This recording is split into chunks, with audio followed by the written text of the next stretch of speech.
Bonjour tout le monde. Ensemble, nous allons découvrir un insecte assez commun, connu sous le nom de gendarme, mais plus scientifiquement appelé Pyrrhocoris apterus. Ce sont des insectes faisant partie de la famille des Pyrrhocoridae et se retrouvent dans les zones tempérées, comme en France par exemple. On les trouve souvent groupés, ils sont de couleur rouge et noire et ont sur leur dos une paire d'ailes non développées contenant chacune un gros point noir. Et cela est en quelque sorte un piège pour faire peur aux prédateurs, croyant que ce sont de gros yeux. Mais en réalité, leurs yeux se situent ici. Et les gendarmes ne peuvent donc pas voler à cause de leurs ailes qui sont non développées. Le gendarme est omnivore. Il se nourrit avec sa trompe en aspirant sa nourriture. Il peut aspirer l'intérieur des plantes, des graines, mais aussi d'autres insectes morts. Il peut aussi se nourrir d'autres gendarmes morts et a donc, comme de nombreux insectes, des pratiques cannibales.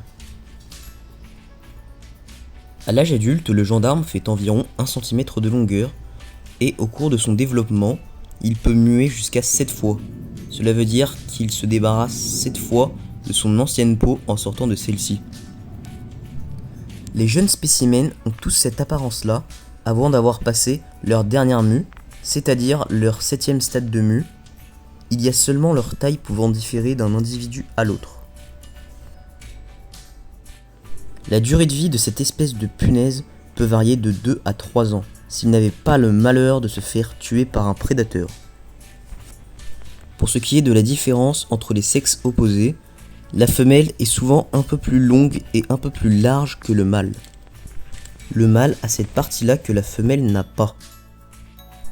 Et enfin, lorsque la femelle a des œufs dans le ventre, elle est beaucoup plus grosse que le mâle. Le mâle gendarme se précipite vers un membre de son espèce pour essayer de s'accoupler.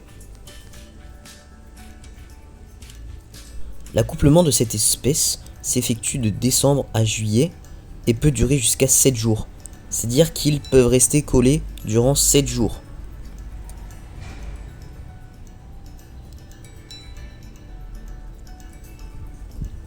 La femelle pond de 50 à 70 œufs dans un petit terrier qu'elle creuse pour les protéger des intempéries climatiques et des prédateurs. Le gendarme se cache dans des coins dehors, à l'abri du soleil ou sous les plantes, les pierres ou encore dans des creux. Et pour finir, les principaux prédateurs de cette espèce sont les oiseaux, les guêpes, les araignées et les frelons. Merci à tous d'avoir regardé la vidéo. N'hésitez pas à liker, à vous abonner et à partager cette vidéo. Et prochainement, de nouvelles vidéos vont arriver sur ma chaîne YouTube. Donc n'oubliez pas. Et ciao tout le monde.